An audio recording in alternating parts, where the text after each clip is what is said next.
తొలగించును ఐశ్వర్యమంతయు కలిగించును విశ్వాసంతో సాధ్యమే సమస్తం సాధ్యమే.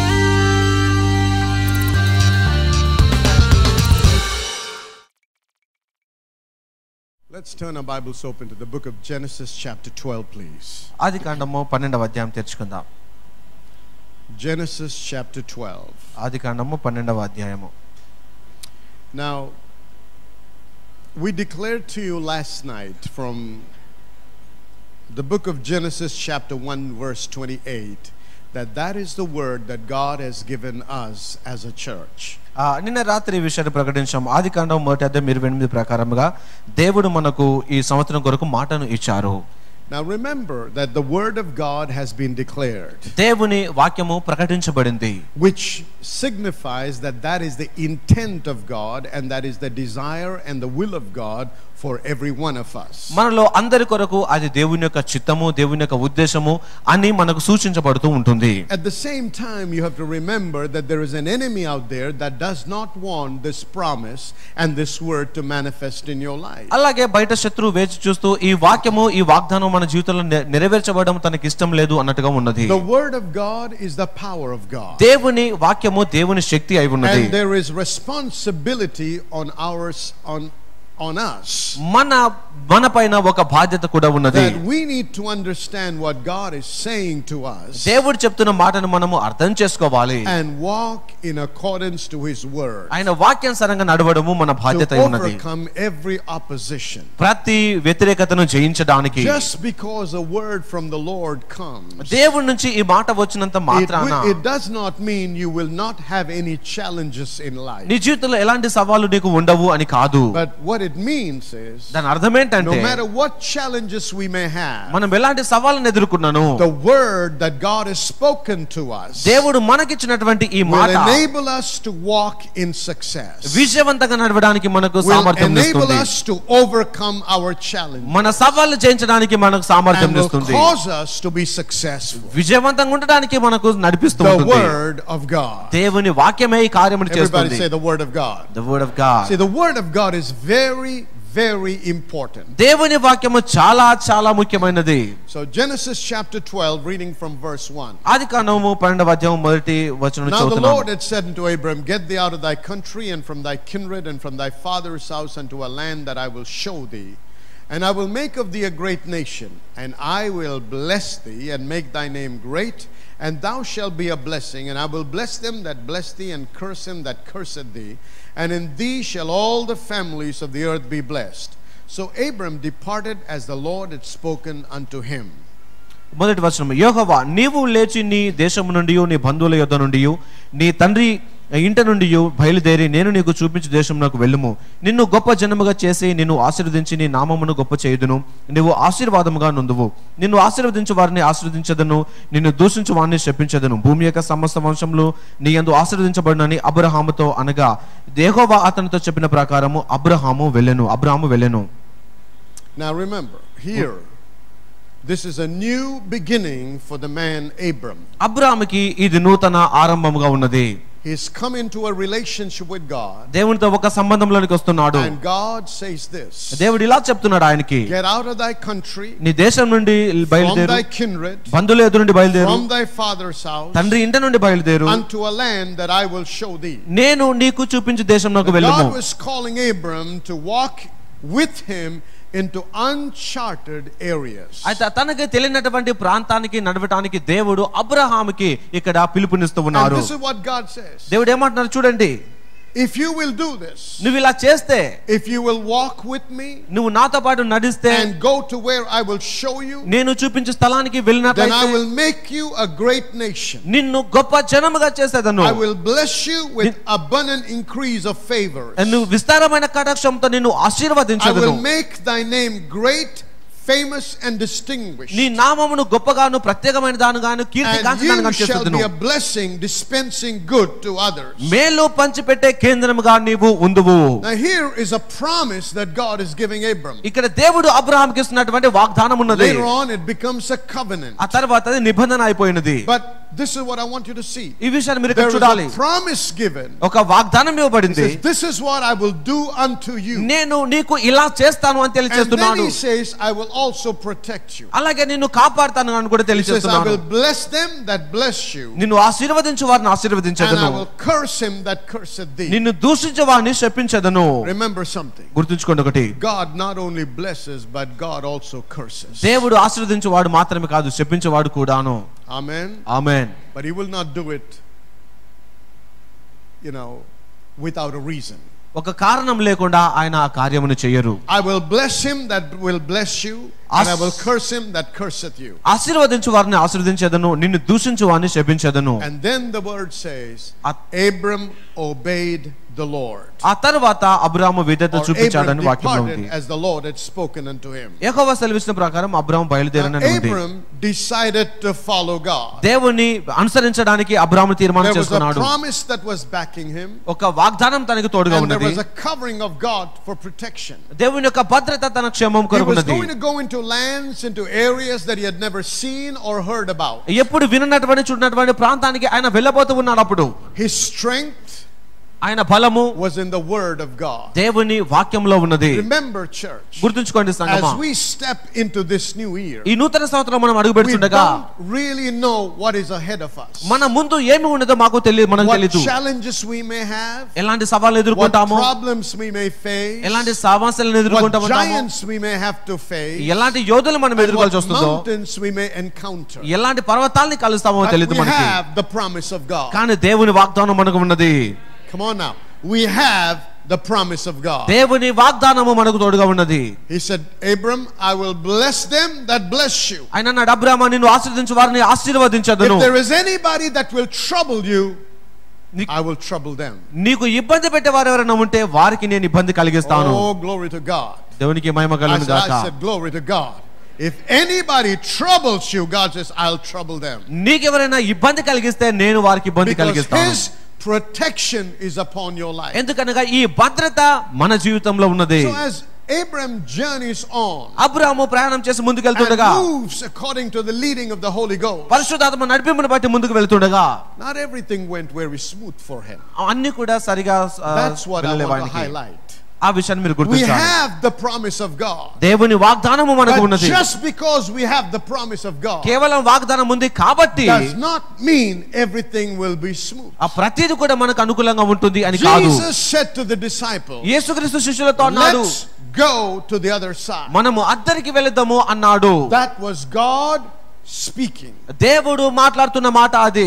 And he got into the boat with his disciples. తన శిష్యులతో పాటు ఆ దోణి ఎక్కాడు And the ఆయన. Bible says Jesus went to sleep. Bible బోధిస్తుంది యేసుక్రీస్తు నిద్రిస్తూ And ఉన్నారు. అప్పుడు what is the next thing we read about? ఆ తర్వాత దేని గురించి There చదువుతాం was మనము. a great storm ఒక గొప్ప తుఫాను ఆ సముద్రంలో వచ్చింది. that was so big and so strong that it would have killed them. వారిని చంపగలిగినంత బలమైనది పెద్ద తుఫాను అది. Just because God said, let's go to the other side. మనం అద్దరికి వెళదాము అని దేవుడు చెప్పినంత And మాత్రాన, just because Jesus was with them యేసుక్రీస్తు వారికి తోడుగా ఉన్నాడు కాబట్టి did not mean that the devil will not try to kill you ఆయన ఉన్నాడు కాబట్టి అపవాది మిమ్మల్ని చంపడానికి ప్రయత్నం చేయడు or అని కాదు. harass you ఇబ్బంది పెట్టడానికి or కాదు, trouble you. ఇబ్బంది పెట్టలేడని కాదు. The devil has an agenda. అపవాదికి ఒక He ప్రణాళిక wants ఉన్నది. to steal, he wants to kill, and he wants to destroy. ఆయన దొంగతనమును, హత్యయు, నాశనం చేయాలి అని He కోరుకోవడం will take జరుగుతుంది. every opportunity that he can get to trouble you. నిన్ను ఇబ్బంది పెట్టడానికి ప్రతి అవకాశాన్ని వాడుకుంటాడు అపవాది. Hallelujah. Hallelujah. But you got to know the word is with us. దేవుని వాక్యం మనకు తోడుగా ఉందని Hallelujah. గుర్తుంచుకోవాలి. హల్లెలూయా. I said the word is with us. దేవుని వాక్యం మనకు తోడుగా The ఉన్నది. disciples panicked for life. ఆ శిష్యులు వారు ప్రాణం కాపాడుకోవడానికి But భయపడ్డారు. when Jesus was woken up, యేసుక్రీస్తు నిద్ర లేచినప్పుడు he did not panic ఆయన భయపడలేదు. because he already knew the word of God. ఎందుకనగా అప్పటికే ఆయనకు He దేవుని said, వాక్యం no తెలుసు. storm can kill me. ఏ తుఫాను కూడా నన్ను చంపదు. Because I don't do anything that the Father has not told me to do. ఎందుకనగా తండ్రి చెప్పినటువంటి ఏ కార్యమును నేను He చేయను knew he was కాబట్టి. in the perfect will of God, ఆయన సంపూర్ణ దేవుడి చిత్తంలో ఉన్నాడు అని moving ఆయనకు in the తెలుసు. direction that God wanted him to move. దేవుడు కోరుకున్న దిశ వైపు ఆయన And వెళ్తున్నాడు. God was backing him. దేవుడు ఆయనకు తోడుగా ఉన్నాడు. You've got అప్పుడు to understand something. మనం గుర్తుంచుకోవాలి ఈ When we విషయాన్ని. face challenges in life, మన జీవితంలో సవాళ్ళను ఎదుర్కొన్నప్పుడు our strength is the word of God. మన బలము దేవుని వాక్యమై We ఉన్నది. need the word as the anchor for our soul. మన ప్రాణమునకు ఒక లంగరుగా దేవుని వాక్యం కావాలి. If you go by the circumstances, నువ్వు పరిస్థితులను బట్టి కనుక ముందుకు వెళితే you will sink. నువ్వు మునిగిపోతావు. Peter was walking on the water. పేతురు నీటిపైన నడుస్తూ వచ్చాడు. As long as he did not observe the waves. ఆయన ఆ అలలను చూడనంత వరకు The నడుస్తూ వచ్చాడు. moment he started looking at the waves and the boisterous waves, ఆ విపరీతంగా వీస్తున్నటువంటి గాలిని అలాగే అలల్ని చూసిన సమయంలో when he took his eyes off the word of God, ఆయన దృష్టి దేవుని వాక్యం నుండి తొలగించినప్పుడు that's when he began to sink. అప్పుడు మునుగడం My friend, ఆరంభించాడు. whatever challenge you are facing నీ జీవితంలో today, ఎలాంటి సవాలు ఎదుర్కొన్నాను or కూడా ఈ whatever స్నేహితుడా, challenges you might face in the days ahead, రాబోతున్న దినాల్లో ఎలాంటి సవాలు ఎదుర్కొనబోతున్నాను. remember God has given us a word, దేవుడు మనకు ఒక మాట ఇచ్చాడు అని and గుర్తుంచుకోండి. God blessed them, దేవుడు వారిని ఆశీర్వదించాడు. and he said, ఆయన అన్నాడు, be fruitful, మీరు ఫలించండి, multiply, అభివృద్ధి పొందండి, replenish, విస్తరించండి, subdue, లోపర్చుకోనండి, and take dominion. ఆధిపత్యము వహించండి. Watch what happened. ఏం జరుగుతుంది? Jesus was woken up. యేసుక్రీస్తు నిద్ర లేచాడు. Jesus stood at the bow of the boat, యేసుక్రీస్తు తోని పైన నిలబడ్డాడు. and he said, ఆయన అన్నాడు, what did he say? ఏం చెప్పాడు? Did he pray?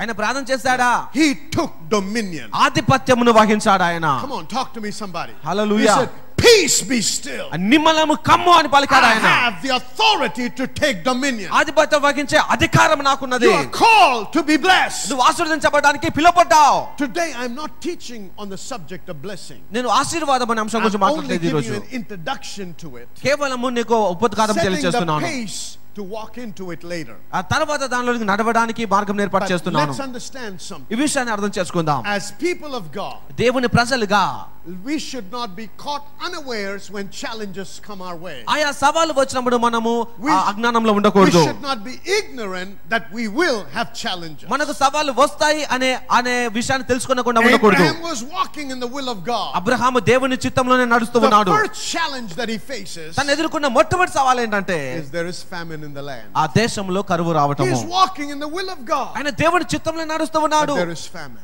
కానీ కరువు వచ్చింది అక్కడ.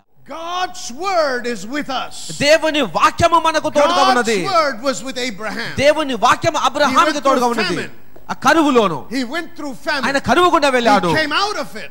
దానిలోంచి And బయటకు the వచ్చాడు. Bible says he was very rich. ఆయన బహుధనవంతుడై ఉన్నాడని బైబిల్ The బోధిస్తుంది. famine could not deplete the wealth of Abraham. Abraham యొక్క ధనమును ఐశ్వర్యమును కరువు ఆటంకించలేదు. Chapter 13 verse 2 says, 13వ అధ్యాయం 2వ వచనంలో ఉన్నది. Abraham was very rich in cattle, in silver and in gold. Abraham వెండి బంగారములు కలిగి పశువులు కలిగి బహుధనవంతుడై ఉండెను. Hallelujah. Hallelujah. I said hallelujah. Hallelujah.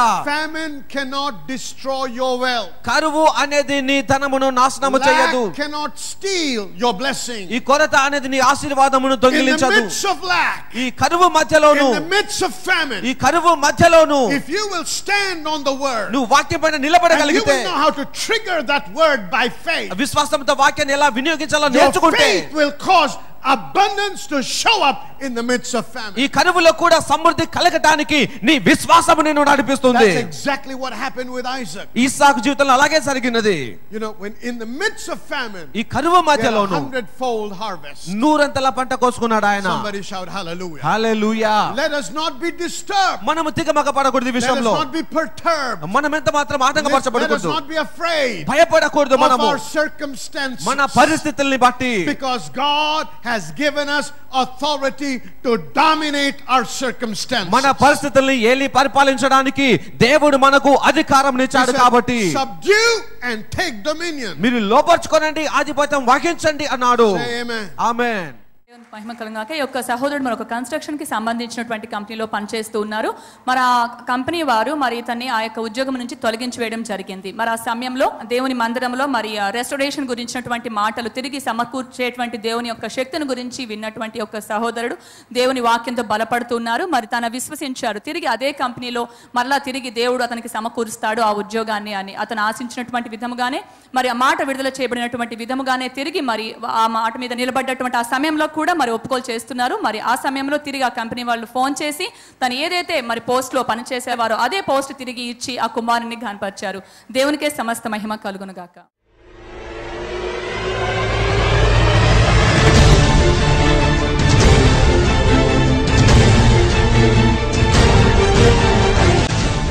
You are the better sit on the throne, for God dwells in you and you're expected. Even as you sit and function in that role, you will see yourself, even as you submit to the King of Kings, you will see yourself moving in power. You will see yourself moving in authority. You will see your life will never be the same. You will see yourself being a blessing.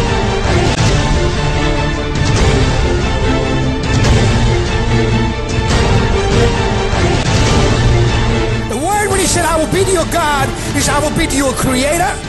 I will be to you somebody about everything else. I will be a healer, a defender, a provider, a judge, everything. You'll heal everything you want. But that promise is for you if you are a believer in Christ.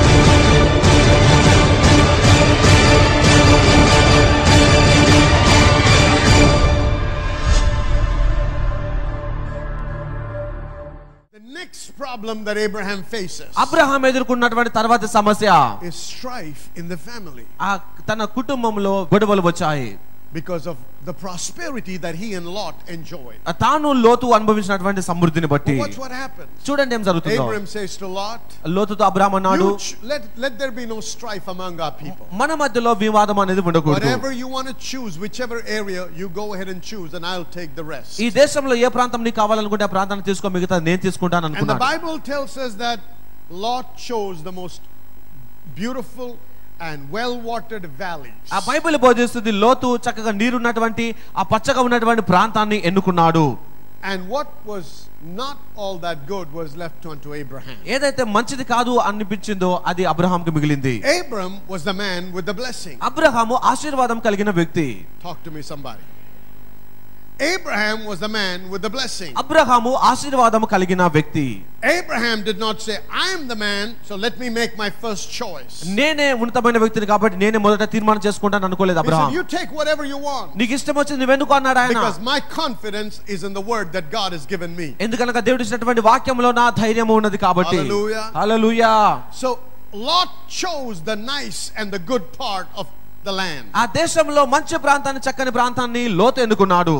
And Abram was left with the other part, మిగతా ప్రాంతము అబ్రహాంకి మిగిలింది, which was not as good as the other one. ఆ మిగతా దాన్నంతా మంచిది కాదు అది. Yet Abraham prospered. అయినను Abraham My వర్ధిల్లాడు. friend, it's not your circumstances that will prosper you. నిన్ను వర్ధిల్ల చేసేది నీ పరిస్థితులు It is కాదు the word స్నేహితుడా. of God that will prosper you. దేవుని వాక్యమే నీకు అభివృద్ధినిస్తుంది. Hallelujah. Hallelujah. You've got to realize God said, I will bless you. నేను నిన్ను ఆశీర్వదిస్తానని దేవుడు తెలియజేశాడు And the మనకి. word for us this year is, the blessing of the Lord is upon us. అయితే ఈ సంవత్సరం వరకు దేవుడు ఇచ్చినటువంటి మాట ఏంటంటే యెహోవా ఆశీర్వాదము మన పైన ఉన్నది. The next thing that he has తర్వాత తనకు వచ్చిన సమస్య is a war on his hand. తన యుద్ధము He వచ్చింది goes ఆయనకి. to set Lot free from 5 kings. 5 రాజుల దగ్గర నుంచి లోతును విడిపించడానికి All వెళ్తున్నాడు. I'm trying to show you, my friend, is this. మీకు ఏమి చూపించాలని That కోరుతున్నానంటే although Abraham was a man of God, Abraham దేవుని దైవజనుడు అయినను and కూడా Abraham had a word of promise, అబ్రహాముకి వాగ్దానం ఉన్నప్పటికీ Abraham had a covenant with God, Abraham దేవునితో నిబంధన కలిగి he ఉన్నప్పటికీ did not have a challenge-free life. తనకి ఎలాంటి సవాలు లేని జీవితం He లేదు, did not have a problem-free life. సమస్యలు లేని జీవితం లేదు ఆయనకి.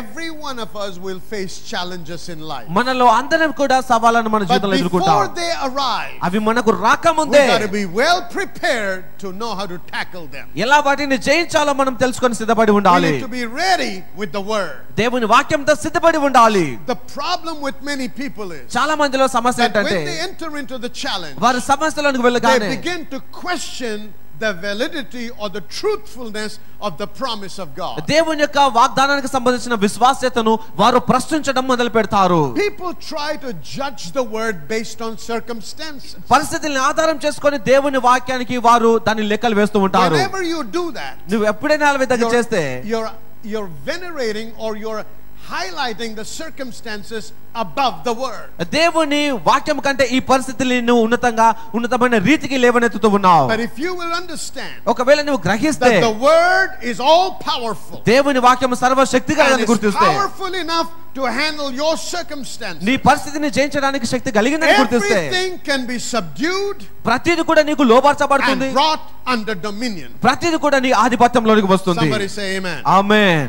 In every situation, ప్రతి పరిస్థితిలోనూ Abraham overcame అబ్రహాము జయించాడు. because the Lord was with him. ఎందుకనగా దేవుడు ఆయనకు And తోడుగా the ఉన్నాడు word కాబట్టి. of the Lord was with him. దేవుని వాక్యం ఆయనకు తోడుగా ఉంది. The one thing that he always made sure ఆయన ఎల్లప్పుడూ ఒక విషయంలో was జాగ్రత్త he was పడ్డాడు. in constant good relationship with God. ఎల్లప్పుడూ అనుకూలమైనటువంటి మంచి సంబంధాన్ని కలిగి ఉన్నాడు దేవుడితో. Say amen. Amen. Let me take you to another place. Go to Joshua, please. యెహోషువ తెరుచుకుందాం The book ఒకసారి. of Joshua, యెహోషువ గ్రంథం chapter 1. మొదటి అధ్యాయము Reading from verse 2. రెండవ వచనం నుంచి. Moses, my servant, is dead. Now therefore arise, go over this Jordan, thou and all this people, unto the land which I do give to them, even to the children of Israel. Every place that the sole of your foot shall tread upon, that have I given unto you, as I said unto Moses. From the wilderness and this Lebanon, even unto the great river, the river Euphrates, all the land of the Hittites, and unto the great sea toward the going down of the sun shall be your coast. There shall not any man be able to stand before thee all the days of thy life. As I was with Moses, so I will be with thee. I will not fail thee nor forsake thee. కాబట్టి నీవు లేచి, నా సేవకుడైన మోషే మృతి పొందెను కాబట్టి నువ్వు లేచి నీవును ఈ జనులందరూ ఈ యొర్దాను నది దాటి నేను ఇశ్రాయేలుకి ఇచ్చుచున్న దేశమునకు వెళ్ళుడి. నేను మోషేతో చెప్పినట్లు మీరు అడుగుపెట్టు ప్రతి స్థలమును మీకు ఇచ్చుచున్నాను. అరణ్యమును ఈ లెబానోను మొదలుకొని మహానది అయిన యూఫ్రటీసు నది వరకు, హిత్తీయుల దేశం అంతయు పడమట మహాసముద్రం వరకును మీకు సరిహద్దు. నీవు బ్రతుకు దినములన్నిటను ఏ మనుషుడును నీ ఎదుట నిలవలేక యుండను. నేను మోషకు తోడయుండినట్లు నీకును తోడయుండును. నేను విడువను, నేను ఎడబాయను. నిబ్బరం కలిగి ధైర్యముగా నుండుము. వారికిచ్చదనని నేను వారి పితరులతో ప్రమాణం చేసిన ఈ దేశమును నిశ్చయముగా నీవు ఈ ప్రజల స్వాధీనము చేసేదవు. Okay. Now we talked about Abraham. Now we're going to Joshua. ఇప్పుడు యెహోషువ గురించి మనం చదువుకోబోతున్నాం కొన్ని After విషయాలు. the death of Moses, God begins to speak to Joshua. మోషే మరణం తర్వాత యెహోషువతో దేవుడు మాట్లాడుతూ ఉన్నాడు ఇక్కడ. And he tells him what he's supposed to do. ఆయన ఏమి చేయాలో తెలియజేస్తూ And in ఉన్నాడు. verse 3 he gives him a promise. మూడవ వచనంలో వాగ్దానం ఇస్తున్నాడు. Every place that the sole of your foot shall tread upon, that have I given unto you, as I said unto Moses. మీరు అడుగుపెట్టు ప్రతి స్థలమును మీకు ఇచ్చుచున్నాను. నేను మోషేతో చెప్పినట్లు కార్యము చేసేదను. So wherever you put your foot, నువ్వు అడుగు ఎక్కడ పెడతావో you can claim that and take dominion. నీవు దానిని పొందుకొనవచ్చును, ఆధిపత్యం వహించవచ్చును. Can I hear an amen? Amen. Now verse 5. ఐదవ వచనం చూడండి. There shall not any man be able to stand before you all the days of your life. As I was with Moses, so I will be with thee. I will not fail thee nor forsake thee. నీవు బ్రతుకు దినములన్నిటను ఏ మనుషుడు నీకు ఎదుట నిలవలేక యుండును. నేను మోషేకు తోడయుండినట్లు నీకును తోడయుండెదను. నిన్ను విడువను, నిన్ను ఎడబాయను. నిబ్బరము కలిగి ధైర్యముగా ఉండుము అని తెలియచేశాడు. So God is giving him a promise here. దేవుడు ఆయనకు వాగ్దానం చేస్తున్నాడు ఇక్కడ. He says wherever you go, నువ్వు ఎక్కడ వెళ్ళినాను, every place the sole of your foot shall tread upon, నీ పాదం ఎక్కడైతే that మోపుతావో have I given you. నేను ఆ ప్రాంతాన్ని నీకు And he ఇస్తాను. says there shall no man be able to stand up before you all the days of your life. నువ్వు బ్రతుకు దినములన్నిట నీకు విరోధముగా ఏ మనుషుడు కూడా నిలబడలేడు. Now he gives him some commandments. ఇప్పుడు కొన్ని ఆజ్ఞలు ఇస్తున్నాడు ఆయనకి. He says be strong and of good courage. నిబ్బరం కలిగి ధైర్యముగా నుండుము. What did he say? Be strong. Come on everybody. Be strong and of good courage. Say it again. Be strong and be of good courage. Watch this.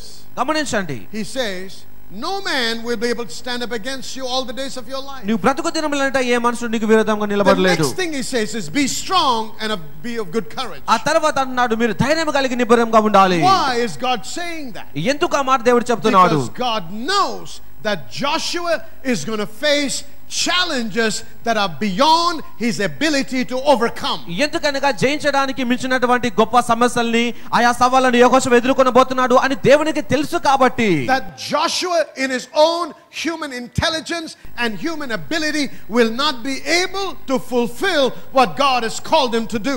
దేవుడు అని యెహోషువ మానవపరమైనటువంటి జ్ఞానముతోను శక్తితోను ఆ సమస్యల్ని జయించలేడు అనే విషయం ఆయనకు తెలుసు కాబట్టి We need the promise of God. దేవుని వాగ్దానము మనకు కావాలి. Just having the promise కేవలం వాగ్దానం కలిగి ఉండడము మాత్రమే అది మాత్రం సరిపోదు. We receive the promise. ఆ వాగ్దానమును పొందుకుంటాం మనము. We got to build our strength and our faith in the promise. ఆ వాగ్దానములో మన విశ్వాసాన్ని దయచేయబడిన బలాన్ని ఇప్పుడు కట్టుకోవాలి. Be strong and of good courage. ధైర్యం కలిగి నిబ్బరముగా ఉండుమన్నాడు. Again in verse 7 he says this. 7వ వచనంలో మళ్ళీ చెప్తున్నాడు, Only be thou strong and very courageous. అయితే నీవు నిబ్బరము కలిగి ధైర్యముగా నుండుము. Verse 9. 9వ వచనం చూడండి. Have I not commanded you? నేను ఆజ్ఞ ఇచ్చున్నాను కదా. Be strong and of good courage. నిబ్బరము కలిగి ధైర్యముగా Be నుండుము. not afraid. దిగులు పడకుము. Neither be dismayed. నీవు జడియకుము. For the Lord thy God is with thee whithersoever thou goest. నీవు నడుచు మార్గమంతట్లో నీ దేవుడైన యెహోవా నీకు తోడుగా ఉండును. Watch this. గమనించండి. He says, don't be afraid. నువ్వు భయపడకుంటున్నాడు. Neither be dismayed. నువ్వు జడియకుము అంటున్నాడు. Why would God say that? ఎందుకు అలా దేవుడు చెప్తున్నాడు? Because there is opportunity coming where Joshua can be afraid and he can be confused in life. యెహోషువ భయపడి తన జీవితంలో తికమక కలిగేటటువంటి సందర్భం వస్తుంది కాబట్టి అలా దేవుడు God is తెలియజేస్తున్నాడు. getting Joshua ready to face the challenges that are about to come his way. తన మార్గంలో రాబోతున్నటువంటి సవాల్ని ఎదుర్కోవడానికి యెహోషువని దేవుడు సిద్ధం చేస్తూ ఉన్నాడు. Thank God for the word that God has given us. దేవుడు మనకిచ్చిన ఈ వాక్యాన్ని బట్టి దేవునికి But కృతజ్ఞతలు. I want to get you ready. మిమ్మల్ని సిద్ధపరచాలని కోరుతున్నాను. Get you ready మీరు సిద్ధపడాలని to కోరుతున్నాను. face every challenge that comes your way మీ మార్గంలో వచ్చే ప్రతి సవాలును with the ఎదుర్కోవడానికి knowing that you are destined to win and not. మీలో అనేక మంది మాకు ఉత్తరాలు రాస్తున్నారు, మా ఫోన్ కాల్స్ కూడా చేసి చెప్తున్న విషయం ఏంటంటే మీరు ఎంతో ఆశీర్వదించబడుతున్నారని. ఇది మాకు ఎంతో సంతోషాన్ని కలిగిస్తుంది, మాకు ఎంతో ప్రోత్సాహాన్ని కలిగిస్తుంది. దయచేసి అలాగే మీరు వ్రాస్తూ తెలియపరుస్తూ ఉండండి. మరి మీకు ఇది ఆశీర్వాదకరంగా ఉంటే మరి మీరు మాతో పాటు భాగస్వాములై ఇంకా అనేక మందికి ఈ వాక్యం ప్రకటించడానికి సహాయపడమని మిమ్మల్ని ప్రోత్సహిస్తున్నాం కూడా. ఎందుకంటే వాక్యములో ఖచ్చితంగా ఒక ఆశీర్వాదం గురించి వ్రాయబడింది. ఎప్పుడైతే మనం దేవుని యొక్క రాజ్యంలో విత్తనం విత్తుతామో ఆ విత్తనానికి 100 ఫలం దేవుడు మనకు అనుగ్రహిస్తారని. ఎప్పుడైతే మన రాజ్య విస్తరణ కొరకు మనం పనిచేస్తామో, రాజ్యము దేవుని యొక్క రాజ్యం విస్తరించాలని చెప్పి మనం విత్తనం నాటుతామో ఆ విత్తనాన్ని బట్టి దేవుడు మనల్ని ఎంతగానో అన్ని విషయాల్లో, మన కుటుంబ జీవితంలో, మన ఆర్థిక విషయాల్లో, అన్ని విషయాల్లో కూడా దేవుడు మనల్ని దీవిస్తాడు. కాబట్టి ఈ యొక్క ప్రసారము మిమ్మల్ని ఆశీర్వదించుతున్నట్టయితే, ఈ వాక్యములో మీరు బలపడుతున్నట్టయితే, మీ వలె అనేకులు ఆశీర్వదించబడాలని మీకు ఆశ ఉండి మరి దేవుని యొక్క రాజ్యం బాగా కట్టాలని మిమ్మల్ని మనవి చేస్తుంది ఏంటంటే మాతో పాటు మీరు భాగస్వాములో ఉండి మనము కలిసి దేవుని రాజ్యం బహుబలముగా కడుతూ విస్తరించడానికి మనము ప్రయాసపడతాం. దేవుడు మిమ్మల్ని దీవించుగాక.